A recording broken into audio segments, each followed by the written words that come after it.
Fala pessoal, beleza? Vocês que tem esse umidificador da GTEC e tá fazendo muito barulho, eu vou mostrar para vocês aqui como que vocês vão estar fazendo para tá parando esse barulho aí. É simples. Vocês vão abrir aqui a parte de baixo, vão tirar os quatro parafusos aqui com a chave Phillips. E o problema tá nesse cooler aqui, ó.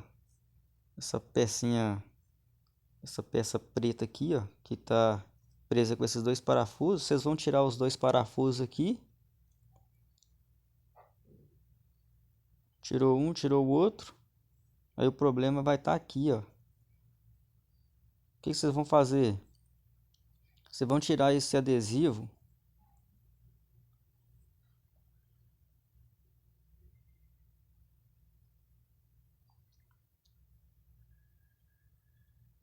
Tirou o adesivo. Vocês vão jogar um lubrificante dentro desse buraquinho aqui.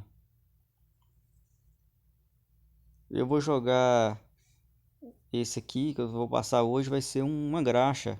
Uma graxa em spray. Eu já coloquei WD-40, desengripante. Funciona por uma, duas semanas, mas aí o barulho volta novamente.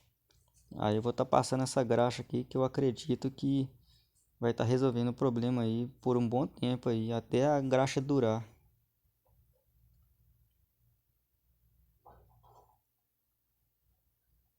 Aí eu já montei aqui, eu vou estar demonstrando para vocês aqui como vai estar após a passada a graxa. Aí como vocês podem ver, silenciosamente, nenhum barulho. E é isso aí. Espero ter ajudado vocês aí. Um abraço e tchau, obrigado.